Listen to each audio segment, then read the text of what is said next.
Right to be Read podcast, episode number 41. Interview with Bruce Van Hearn. You are listening to the Right to be Read podcast, and this is your host, Ani Alexander. Hello, everyone, and welcome to the Right to be Read podcast, the podcast for writers, which hopefully inspires and encourages them. I'm your host, Ani Alexander, and I'm really happy that you're listening to me right now. Today, I would like, first of all, to start with telling what I've been doing most of the day. And what I've been doing was I've created special ebook for you, which I'm giving out for free. And it's an ebook which will help you reach the next stage of your exciting journey of becoming author. So this ebook is meant to help you get a clear picture of what to do with your book manuscript. It will hopefully help you understand the decisions you need to make before you publish, and it will help you make sure that you don't miss anything important before the launch. So stop losing time, share your story with the world, get the ebook, which will help you out at the www.anialexander.com/free. So www.anialexander.com/free. And now we go to the interview, which is one of the longest interviews I've done so far. To be honest, I've been thinking about editing it and making it shorter, but it was very difficult to choose which parts should go out because I truly believe that my guest has been telling very valuable things. Today, I'm talking to Bruce Van Hearn. He's dad, a writer, a coach, an entrepreneur, a speaker, a runner, and a lot of other things. So his personal motto is life is a marathon, so let's train for it. And today we're going to talk and see what he's going to train us for. Hello, Bruce, and welcome to the show. Hi, Annie. Thank you so much for having me on your show. I have loved your show, and I'm honored that you asked me to come on and speak with you. So thank you. I'm honored as well. So it's just, I'll just start with the backstory, and I'll tell why exactly I like social media, because I end up meeting people like you whom otherwise I wouldn't meet. So we met on Twitter, and kind of, there are so many different people all around the social media, and so many people who kind of, and you don't know a lot about those people, so you usually see their profile picture and a little bit of what was written by them. So but amazing thing is that people either click or they don't, right? And when you click, you end up with a good quality relationships and positive kind of messaging to each other, and it somehow, I mean, although it's like a person you don't personally know, but it kind of creates something. I don't know whether it's a virtual illusion or whatever it is, but it's it's very pleasant. So we met on Twitter. Yeah, I was just saying you're absolutely right. There's a lot of people out there that you see whatever they're doing on social media, and you pretty much immediately know, no, that's not for me, or that's interesting. I'm going to follow this person a little bit more closely and see if it works out. And then like you and I, we just started following each other, and I love your content, and you liked what I was doing, and so it really does grow. And I've made so many, like we haven't met face to face, but like you, I mean, if our paths were to cross and we met each other physically, I'd give you a big hug, and it would be just like we'd been friends all our lives. And and I'm loving social media for that aspect. Yeah, that's just, very, very interesting. This point is very interesting because sometimes even in real life, people can't really connect that fast. So we met on Twitter, we connected together, we followed each other. And I also heard few of your podcast episodes because I forgot to mention that you're a podcaster as well. So during one of the episodes, I kind of, I think it was the introduction of the podcast and what it would be be about, etc. So you shared a bit about your life and how did you end up doing what you're doing. Will you share that with my listeners as well? Sure. Yeah, my story is something that well, it's my story, so I love talking about it. And as you and I sort of talked about before we started the show, I think every writer, everybody who has, well, first of all, I think everybody on the planet has a message. They have their own story, but they don't tell their story because they are convinced, through their own self-talk, their limiting beliefs, that nobody is going to care. And sometimes that comes from other people who, outright tell us, don't waste your time there. Nobody cares about you or your story. And that's really hurtful. But, so I think that everybody struggles with that. And mine ultimately is the same way. At least within the last couple years, I've overcome that. When I was probably about the age, certainly by the age that my oldest son is now, 17, but probably around the time I was 13 or 14, I just fell in love with books. And I loved reading, I loved novels, and I just really wanted to be a writer. I felt like I had stories inside me. And so I wrote a lot throughout high school, and I went to college and studied writing. I got a degree in English creative writing and English literature. So I just immersed myself in the world of books. And of course, there's a whole lot of other backstory going on there. I was a very small person physically, so I didn't have, girls flocking all over me. I wasn't a great athlete then.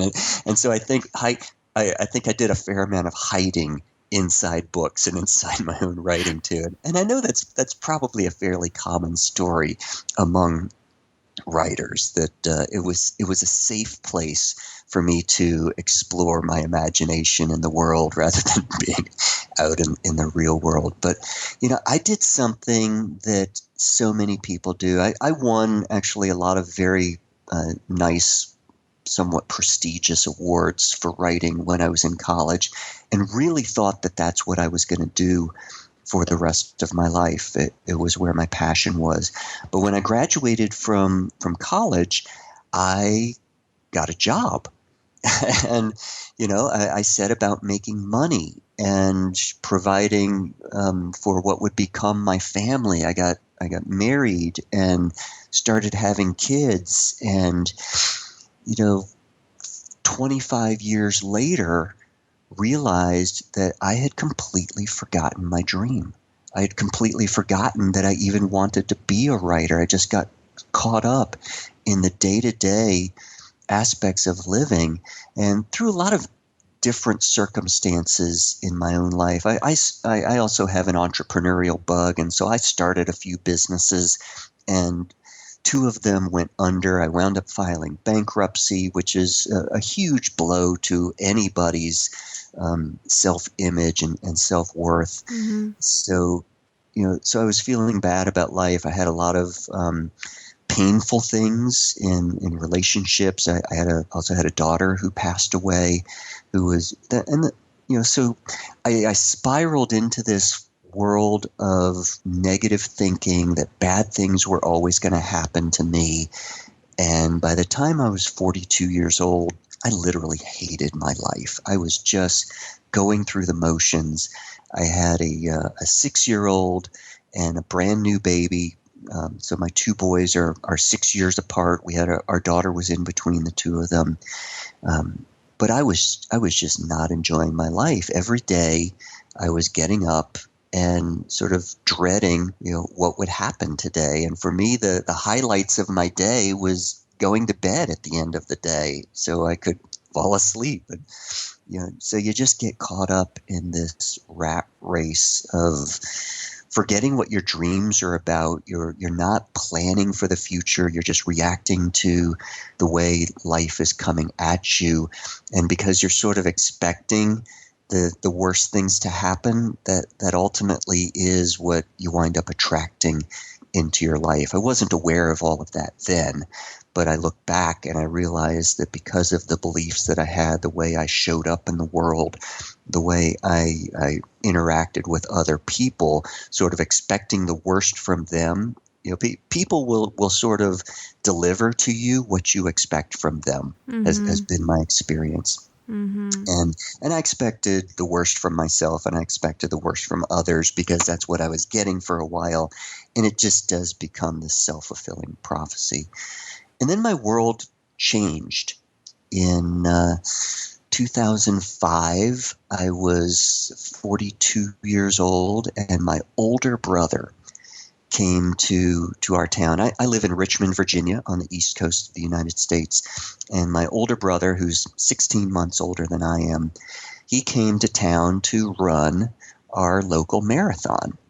And we went down to watch him run, and that was a lot of fun. I was an athlete, and I wasn't ever good at it, which I mentioned it just a bit ago.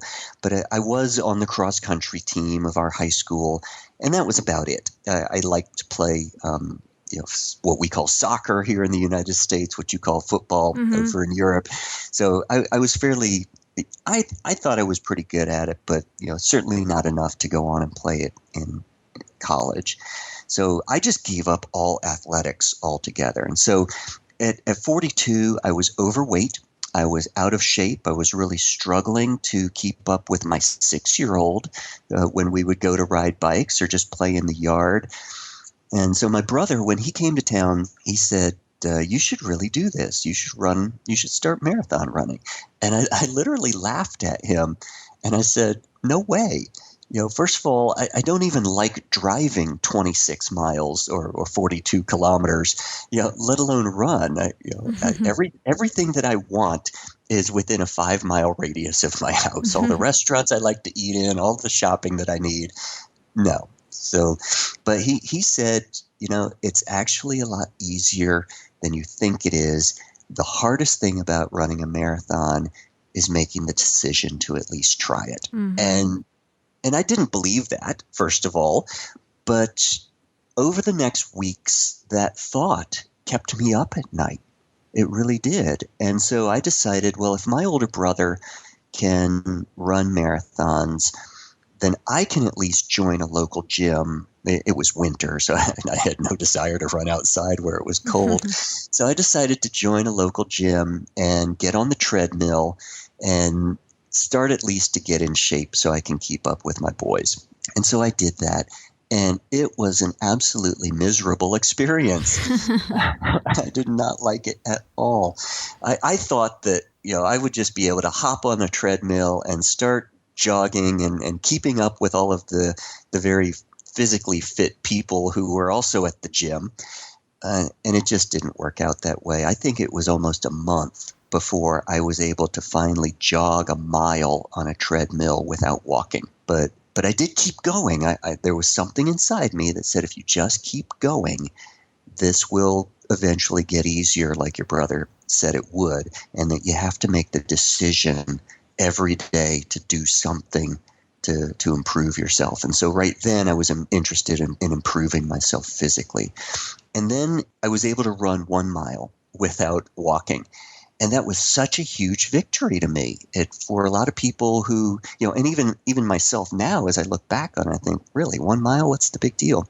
But I remember that feeling of being victorious, having achieved something that I didn't just previously, a short time ago, think was possible.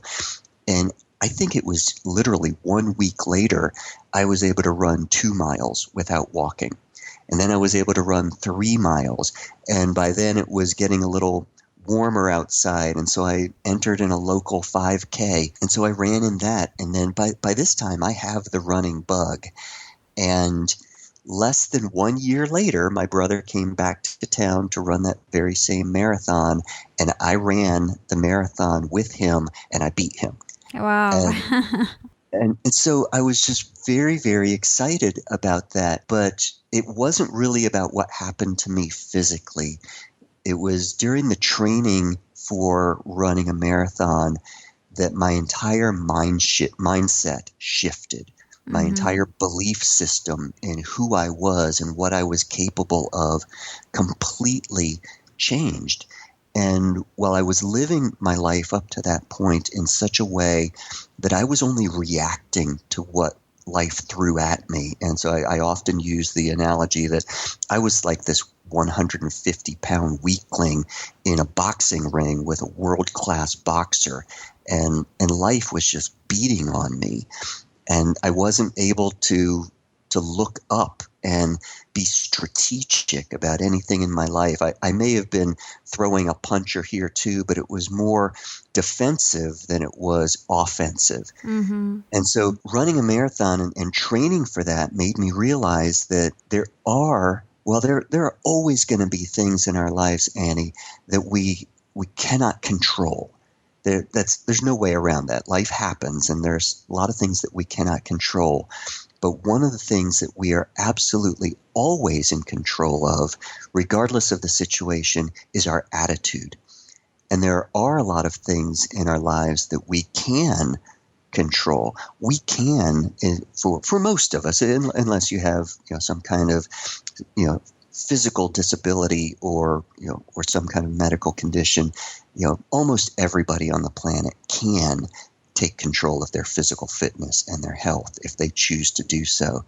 And so I started recognizing these areas of my life, and I said, well, if this worked for marathon training, I wonder if it can work in my finances. And then I wonder if it can work in my relationships, and being intentional about the things that I do and starting to be much more proactive rather than reactive in the areas of my life. And so I devoured all these self-help, personal development books. And so I really set myself on this journey of training my mind just like I trained my body, and completely really transformed who I was, or who I thought I was, and what I think about other people and what I think about the world in which I live really went through a complete rebirth. And then I realized, oh my goodness, do you remember that 25 years ago you wanted to be a writer? And of course, all the self-doubt started to creep back in. And I'm thinking, I don't know that I even have any stories left in me to tell. But I do have my personal story. I know that I'm a different person.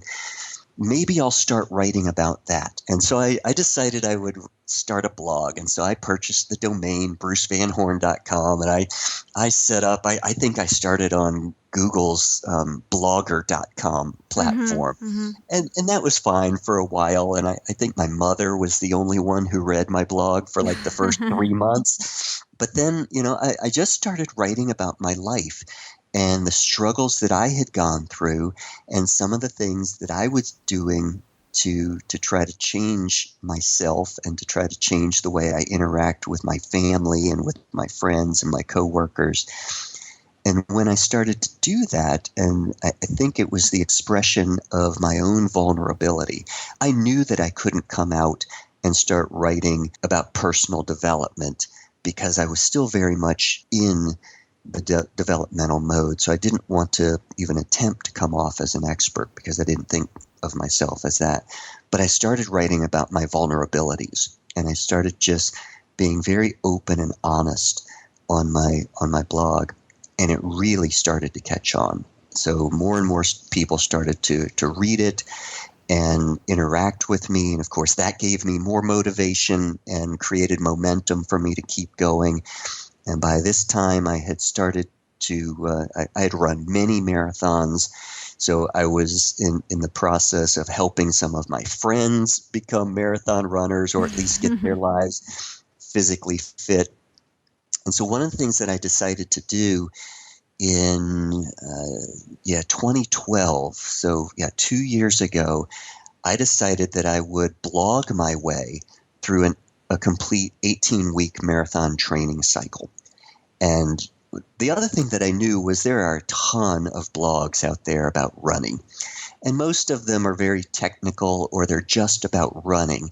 So what I decided to do was write my way through a training cycle, but really talk about what's going on in my mind while I'm running and the decisions that I have to make, because running a marathon requires that you make, it does take a lot of physical work, but the physical work really is secondary to the mental work. You've got to decide every day to get up and go running. And some days you don't want to do that. So I decided, just like writers need to get up every morning or every evening and write. The book is not going to get written if you don't make decisions to sit down at your computer and let the words come out of you and not worry about whether or not the words are perfect. So not every run is going to be a perfect run. You're not always going to feel great afterwards, but you need to go through this discipline of doing it. So I started writing that, and that's really when my blog took off. And it was being read by a lot of other marathon runners who were in agreement with what I was writing, and that was very cool. But it really got the attention of just the general population because people were recognizing the metaphor that I had then adopted, that life is a marathon and that we have to train our minds. We have to make decisions about our lives very much like we have to train for physical endurance. And so I got a lot of people who encouraged me to take my marathon training blogs and turn them into a book. And so that's where I decided, I first of all, I knew that no publisher is going to be interested in my book. Again, I'm sorry, I just, I'm sitting here and nodding because I relate to everything you say so much. Right. So, I even forgot that I have to speak a bit as well. and just, since we're going like to the second stage, to the book part, before that, I just would like to go back a bit again, like 25 years backwards. And okay. I'll tell you why. Because many people and many of the listeners as well, I'm sure, had this passion of writing, and then they gave it up for a job and for secure income and for family and many different things that life brought. So I just want to, since it happens so often, and since most often it takes everyone to the same unhappy place later on, and some later return and some don't, I would like just to try to see your view. Why do you think you personally, in your case, why did you think you gave up that passion? Well, I don't know that I willingly. Well, I guess I did make a decision at the very beginning. So when I'm almost 51 years old. So I was in college in the early 80s. So from 1982 to 1986 were my 4 years in college. And something happened in the world that our kids these days just can't even imagine life without computers. And so many people who are even listening to this show are hard pressed to imagine life without computers. But in the early 80s, that's when the personal computer came out. And back then, I was still writing, all of my college papers, regardless of the subject. I was writing them on a typewriter. Mm-hmm. And so one of the things that most of us got when we graduated from high school, if we didn't already have one, now all of our kids, it's just assumed that we're going to buy them a laptop or an iPad when they go off to college. Well, no, our parents bought us typewriters. Mm-hmm. So the personal computer came out, and understand, I was an English major and had absolutely no interest in computers whatsoever. None. I didn't even like people who were computer science majors. It's just not the crowd that I hung out with. But I discovered the personal computer, and the building that our English department was in set up a computer lab in the basement of the building, and they started a program that they called academic computing. And so it was basically computers for non-computer nerds, mm-hmm. and they were teaching classes like word processing. which I became immediately enthralled with this idea of, my goodness, I can cut and paste, and I can move sentences around and paragraphs around. And the advent of the word processor made the life of writers so much easier. And so I threw everything that I was about at that point into learning word processing. Mm-hmm. And it came naturally to me. So I did have this natural gift or understanding of word processing and computers. And before I knew it, I was teaching my other English major friends. I didn't even take the classes that were offered. I just self-taught myself. And I talked to a couple other kids. I talked to a couple other professors who were teaching the classes. And I never enrolled in the classes. I just taught myself. And within about 3 or 4 months, I actually got hired by the professor who was teaching the courses to be his academic aide. Mm-hmm. And so I found myself tutoring his students in a class that I had never even taught before. And so I got very much into understanding computers and learning all about computers. And I had completely forgotten this until about 5 years ago. About 6 months before I graduated from college, my writing professor, who I had just tremendous admiration for, called me to his office and he sat me down and he said, "Bruce, I'm worried about you." He said, "I think that this attraction that you have with the computer is going to be a distraction from you, and it's going to draw you away from your true gifts." And, imagine saying that to a 21-year-old. 21-year-olds aren't really that open to suggestions like that. And so my immediate attitude was, no, I love writing and I love the computers too, but I love it because it makes it so much easier for me to write. So I told him, I said, "Don't worry about it. I've got this. You don't need to worry about me." Mm-hmm. Well, when I graduated from college, I already had a reputation of being a fairly outgoing person, and I had an understanding of computers. I got a job with IBM right out of college, and they offered me more money than I thought I would ever make as a writer. And so I took the job, mm-hmm. and because it was I got into computers because of my writing. I immediately started a career in computers and then in sales. And so it was just sort of this spiral. Well, I did make this decision to make money. Yeah. Because that was attractive to me. There probably was, I don't remember a day where I made the decision, well, yes, I'm going to take this job with IBM and I'm no longer going to have the dream of being a writer. Somehow or another, I had still convinced myself that I could do both. And it was just over weeks and months and years that I forgot about the writing. I stopped writing. And so the words of Richard McCann, who is now a professor in the Masters of Fine Arts program at American University, they come back to haunt me now because Richard said, "Bruce, I think this is going to be a distraction for you." Yeah. And he was so right. And so now, I'm no longer 21 years old. I'm approaching 51 years old now, and I'm just now back to the passion of writing because I got distracted for 30 years. Yeah, well, what you told me kind of reminded me of something I came upon as a thought just recently. And I was thinking that, any kind of success which is not related to your passion is kind of leads you to different failures eventually. So it's strange. It sounds kind of weird, but that's what it is, because I often think that, if I wasn't successful in my corporate career, I might have not wasted so much time maybe.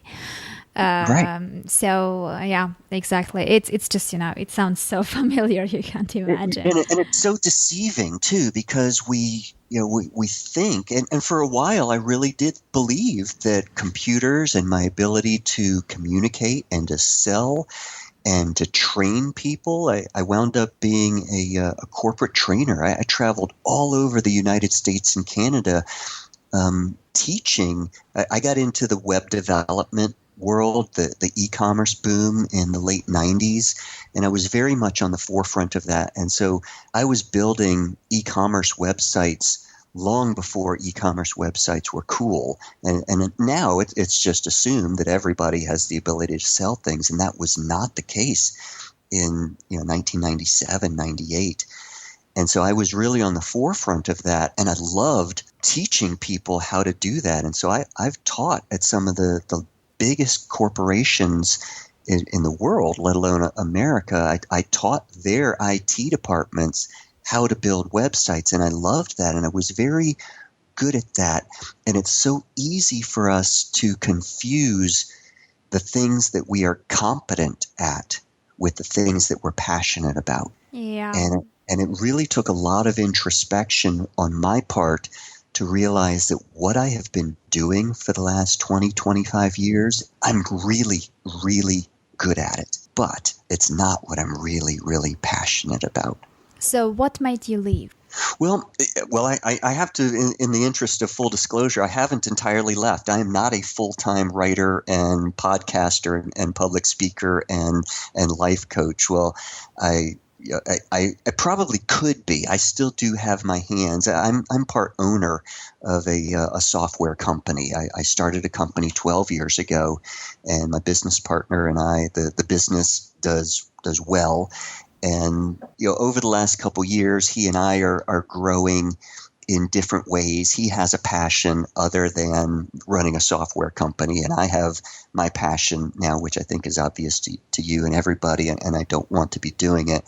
But we haven't sold the business, and we still manage the business. So I haven't given it up entirely, but emotionally, yeah, I think it's fair to say I've checked out. Mm-hmm. So, I see. Okay, so let's go back. I mean, you kind of explained how you ended up thinking about writing the book, because it kind of it's the further development of your blog, as I presume. So once you decided that, okay, I will make a book out of the content I have in the blog, what happened next? What did you do? Well, I set about. I'm also one of these guys who I guess I'm pretty good at learning, and I'm not afraid of technology at all. I think that's obvious, and I do have.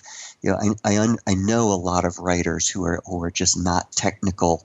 And so they write their books and they hope and they pray, and maybe some of them are actually getting out and doing some legitimate networking and public relations. But the world of self-publishing did not frighten me at all. And so I did Udemy.com. I learned, I don't know if you know Kathy Presland. Yeah, absolutely. Yeah, okay. Sure. Yeah, Kathy is just awesome. And she, like you, she is also one of those people that I really, I see Kathy as a close personal friend of mine. We have never met face to face. I hope to meet her someday. I hope to meet you someday in person. But I discovered Kathy and her courses on Udemy on how to self-publish. Absolutely. That's an awesome course. I took it myself as well. Yeah. In the very beginning when I was just starting. Yeah. Right. And so that's led me over to learning about CreateSpace. And so learning how to publish in Kindle is one thing, and then learning how to get your book up on Amazon in paperback form on CreateSpace. I took courses there, and also courses recommended by Kathy. I can't pull it off the top of my head right now who the course was from, but I'll find it for you, and you can link it up in the show notes if you want. But anyway, so I learned about that, and so I had a lot of fun tinkering around with the technical side of how to self-publish. And so I took my book. I did spend a fair amount of time, because you really can't take content right off of your blog, throw it into a Word document, convert it to Kindle, and throw it up there. Yeah, that won't be a book. Right. And but a lot of people do that. And for me, I didn't think that my book would be successful. It wasn't the way that I really wanted it to go. So I did go back through and I did a lot of editing, a lot of rewriting, retelling the story, because I didn't want it to just be these isolated chapters. I did want it to have a cohesive message all the way through. So I did edit it, with the idea of crafting it into a book. So I did that, and I self-published November 9th, I believe. I finished all of the editing on my birthday is November 8th. And so I went away for that weekend, and I finished the writing part of my book. And then November 9th, I launched right into, I had been taking the classes for a while, but I started messing around with the Kindle format. And I think I actually published it on Amazon on like November 12th or the 14th, right around there. So we're coming up right at a year now from the time the book was published. And then I pushed it up to CreateSpace 2 weeks later. So maybe December 1st is when the book went live in paperback. And so you did it yourself, the formatting and the editing, everything was done by yourself? Yep. The only thing that I farmed out was the cover. And actually, because I build websites, I have graphic artists who work for me, and so that's neat. Yeah, and while I'm also really good friends with our chief graphic artist, and so he did it for me for free. But okay, so that's a good starting point. It is now. I did. I just, for whatever reason, for my next 2 books, I probably am going to go to a place like 99 Designs and get a bunch of different options for my next books.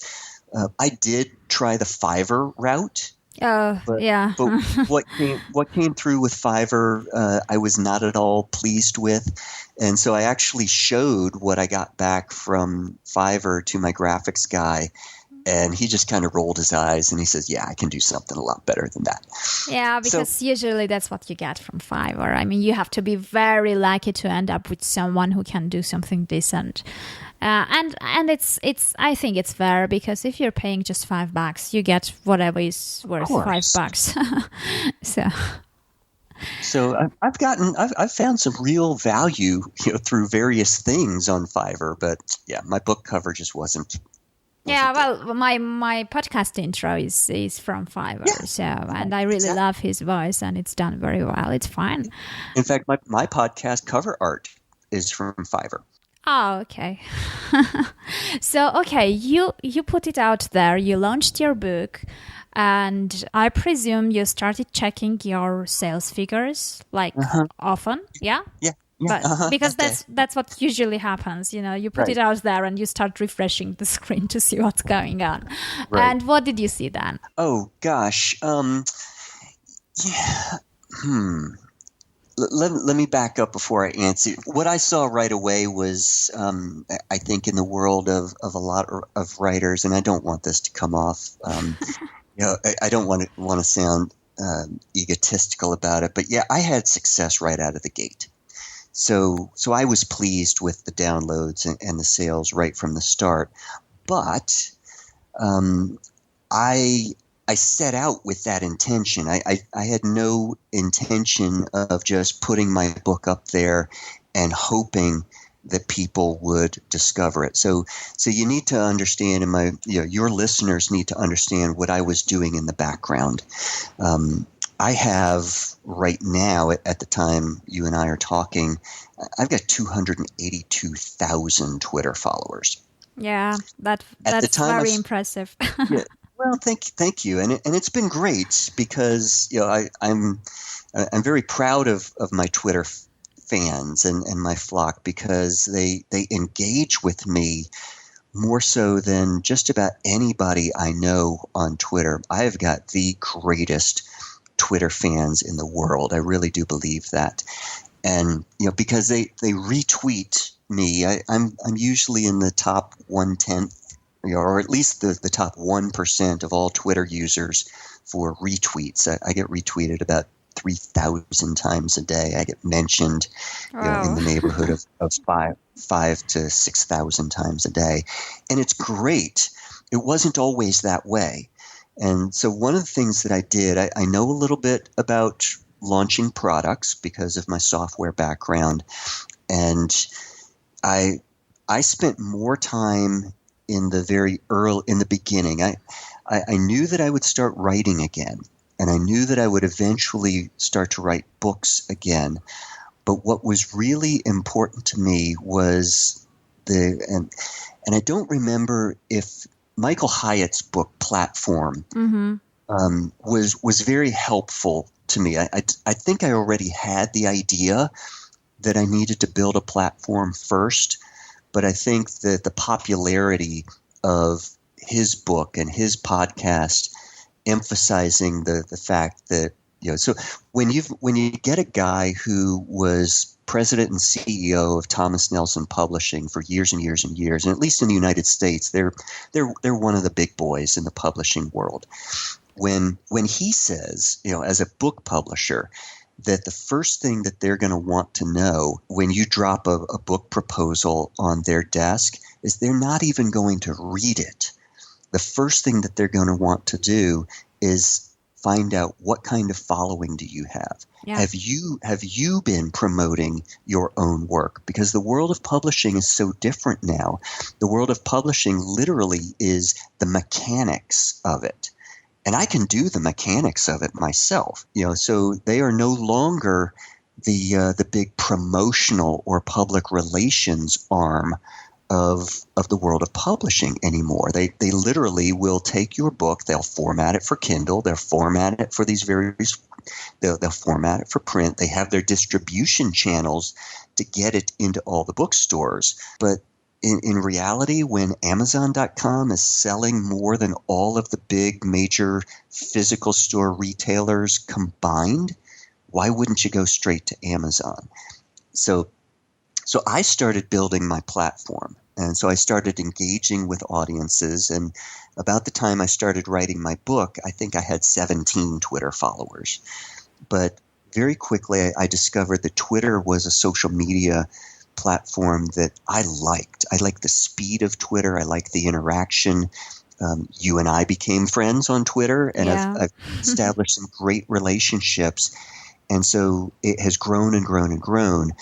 So by the time I launched my book, I already knew that I would be able to promote my book through Twitter. I knew that I would be able to promote it through my Facebook page.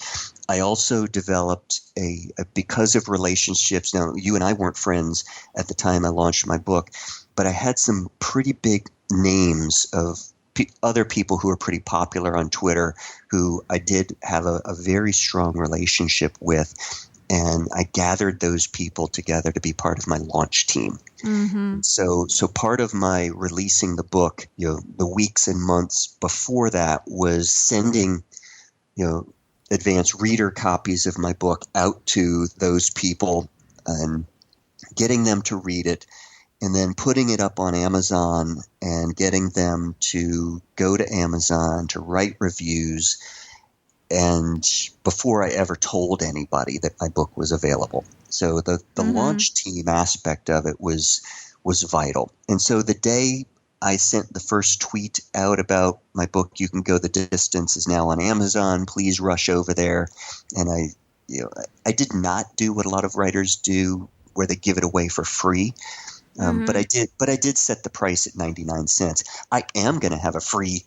The book has never been free, but to celebrate its 1-year anniversary, I am going to use the Kindle, the Kindle Direct. Free days, yeah. Yeah, the free days. I've never used any days so far, so I'm going to, in the week that marks its 1-year anniversary, I'm going to give it away for free. But so back to your question, you let me ramble, Annie. And well, no, I mean, you're sharing valuable information. Yeah. You kind of explained your whole launch strategy, which is very useful. So I don't dare to interrupt. So I did have the intention within the first day or so of being within the category running and jogging, it was always my intention to launch it in such a way that it would be in the bestsellers list, at least within the top 100. And I think the very first day that the book was live, it climbed up to number 45 or something like that. But then within a day or two, it never hit number one. I was so frustrated. But there are some amazing marathon books out there, and it's hard to displace guys like Bruce McDougall and his book Born to Run. It's just been he owns and occupies the number one position in the running and jogging category, and it's going to take a phenomenal book to knock him off. But I did come up, and I was number 2. And stayed number 2 for several weeks. But the cool thing is that while there are some days, in fact, just yesterday, again, it was not in the top 100. It's never gone an entire week where it wasn't on the bestsellers list. Yeah, well, that's impressive. That's very impressive.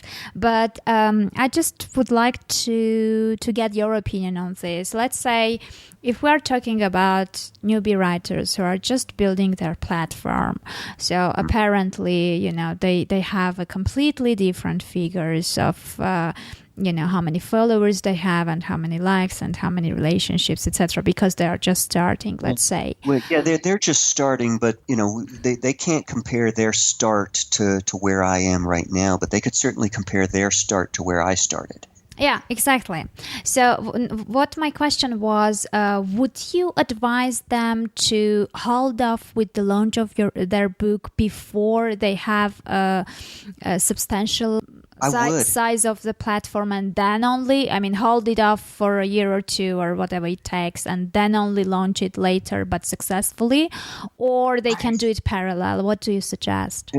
I really am going to suggest that they hold off. I would. If for no other reason, I know a lot of writers who are writing their book and they're starting to think about their platform, but the problem is that they are the only person who has ever seen the content of their book. They have not shared it with anybody. We writers are so private. We don't want anybody to see our stuff. And then when we put it out there, when we don't sell 100,000 copies in the first day, we're crushed. But the problem is that we never shared it with anybody, and so we never got any feedback. And so one of the advantages of the fact that the content for my book was publicly available, while I had to rewrite it and recraft it, the content was ultimately the same. So I already knew that people were resonating with what I was writing. They were leaving comments on my blog. They were saying the parts that they agreed with, and more importantly, they were telling me the parts that they disagreed with or that they didn't like the way I expressed it. And I used that feedback to go back and change what I wrote. And so I think as writers, we tend to we're terrified of the advice because we take it so personally when somebody says, Bruce, I think that you could say that just a little bit differently. All we hear is, I hate it. Yeah. Right? And that's not the case. And so you have to realize that just about everybody in the world wants you to succeed. We have this paranoia that the world is out to get us and cause us to fail, when it's exactly the opposite. All of our family and friends and the world in general is actually out to help us really succeed. And they can't do it if we haven't shown everybody what we're starting to work on. And so I would, first of all, yes, be building your Facebook base, be building your Twitter following. And the way that you can start to do that is post. If you don't have a blog, then take sections. Everybody, we tend to write now in sound bites, and we hear a phrase and we go, ooh, that's tweetable. And, so take the tweetable parts of your content and tweet them and see what comments you get back. See, do people if somebody retweets it, it's because they like it and they agree with it. And so, I disagree with so many people who put in their Twitter profile that says a retweet does not equal an endorsement. It absolutely does. Yeah. If I retweet somebody, it's an endorsement because I agree with it. I may not necessarily endorse the person who's saying it. I actually tweet some Adolf Hitler, for example. He said some really tweetable things. Do I agree with him and what he did to the world? No, absolutely not. But the message for that particular thing that he said is right on target. So put your content out there so that people are at least giving you feedback, and that way in advance whether or not you have no idea whether or not your book is going to be successful if you are the only person who has ever seen your work. And how long do you think it will take to get a substantial platform to be able to launch a book? Well, you can do that a couple different ways. I don't think that it necessarily has to be that you have to have a substantial platform. But what I think it's important for you to do is to befriend some people. With you, for example. Sure. And I've participated in a ton of book launches, partly just because I love it. I love the excitement of a book launch. And I really enjoy promoting other writers because I felt the excitement when other writers and other social media people who I respected agreed to be part of my launch team, and to see them telling their flock of followers about my book is a great thing. So I would focus on building your platform, but also really start to think about your launch team. And I think that your launch team should probably be no less than 20 people. Mm-hmm. So make sure that the people on your launch team, have read your book. Maybe not all of the book, but you've at least given the entire book to them. I don't read all of the books that I get. I get requests to be on launch teams or requests to write book reviews now. And I don't read all the books from cover to cover. I skim them. I look at the table of contents.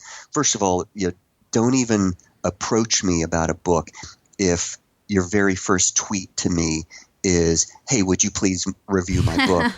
And I didn't even know you were following me, and you haven't engaged with me in any. You'd be surprised how many people, the very first interaction that I have with them are, would you help me promote my book, or would you buy my book? Yeah, well, yeah. We don't common. Have a relationship. Yeah, I know. It's common mistake, and they do it very often. And very often you follow someone on Twitter and you immediately get a direct response which says, please check out, I don't know, whatever. And then you immediately unfollow this person because right. that's enough. Yeah, so I would encourage people to certainly the more followers that you can have, if you are even, and this is for the listeners, not for you, because I know you would never ever do it. Never ever ever buy followers. You're going to see a lot of people on Twitter and on Facebook, offering those, and so many people on Fiverr who will say, for $5, I'll guarantee you 10,000 Twitter followers. Do not do it. Do not. You want real people. Yeah, those followers won't buy your book anyway, no. So you don't need them. Yeah, and it doesn't take, if your ultimate goal is to land a real publishing gig, or to land a contract with a real publisher rather than self-publishing, it is not going to take them more than 30 seconds to go to your Twitter profile or your Facebook profile and say, oh, yeah, look at him. He's got 100,000 Twitter followers, but I don't see anybody retweeting him. I don't see any, because you can look through these streams of your tweets and replies. Yeah. And it doesn't take rocket science or a great investigative detective to figure out that your audience is fake. Okay. So don't do it. Really engage with your people. Get feedback from your people. If they love your book, they're going to tell you that they love your book. And even if they love your book, you want them to tell you what's wrong with your book, because you want to, when somebody says, Bruce, I don't like the way you did that, what I've had to train my brain is they're not saying, Bruce, I don't like you as a human being. Yeah, exactly. And we hear that. What they're saying is, Bruce, I think that if you change this, or even if you drop this, your book will be a better product. And so you have to really train yourself to see criticism as somebody's attempt to make you more successful. Yeah, absolutely. So if you would wrap up and come up with just few points which are very crucial and important for writers' success, what those points would be? Well, first of all, I think most of the people who are listening to your show, they are writers. They already understand the craft and the discipline of writing. It is very much like running a marathon. You cannot just decide today, I'm going to be a marathon runner, and go out and try to run 26 miles without doing serious harm to your body, right? Mm-hmm. So, it takes daily discipline. Do I work on my books absolutely every single day? No. But I am writing something every single day. I journal. I think that is so important. I used to do it in college, and that was one of the things that I gave up. And so I'm back now into journaling, and I've been doing it now for a couple years, but I'm really into it now. I've gone the last 127 days without missing a day of journaling. And I get up every single morning and I just write. And a lot of it is just mechanical. Here's what I did today. Here's what I want to do today. Here's what I'm thinking. Here's what I'm feeling.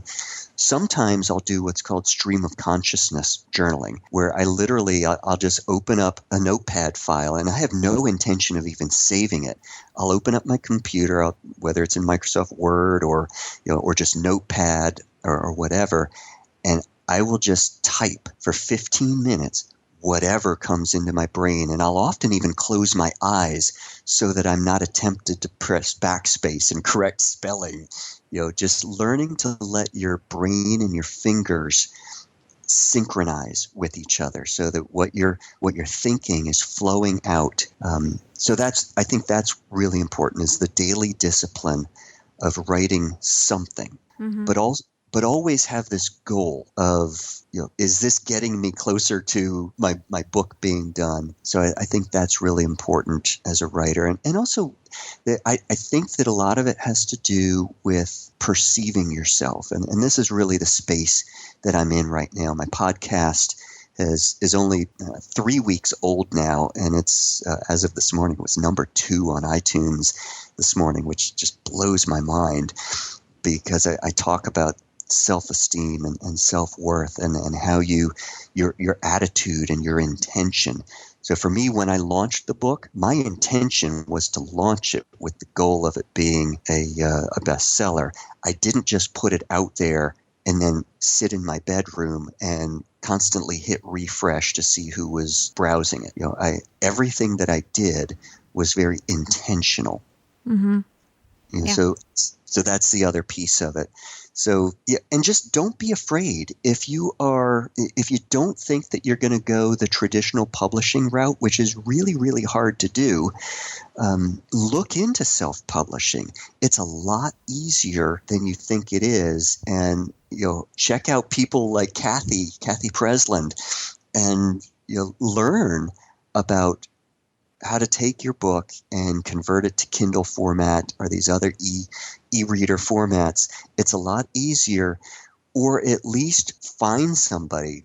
Kathy runs a side, coaching business, and so you can hire Kathy to take your document and she'll work with you on how to do it. There are lots of other self-publishing coaches out there. There are lots of courses that you can take. Yeah. So don't let that hold you back. So be about the creation of your work. Be about the building of your platform, because you really do, there's nothing more frustrating than to type the words "the end" at the end of your book and then have absolutely nobody to share it with. Yeah, totally agree. Well, thank you very much, Bruce, for coming over. You, Annie. We had a really interesting conversation, and we covered much more than the writing and the books. So that's what I love about your show. I love that you just let it go wherever the conversation was meant to go, and you do a great job.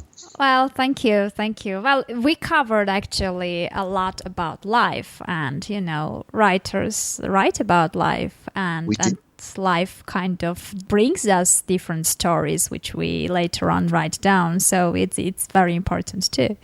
And your life story was quite inspirational as well, so why not? I mean, it brings a positive vibe to the show as well. Well, take care, have a nice day. Thanks a lot for spending this hour with my listeners, and that's it. Great. Thank you so much. Well, that was it for today. Thank you very much for listening to me and to Bruce Van Horn for the whole hour. I hope you enjoyed the interview. Please don't forget to get your free book, which is waiting for you at the www.anialexander.com/free. And I'll meet you in the next episode, where we will have yet another inspiring and encouraging interview. Take care and keep on writing.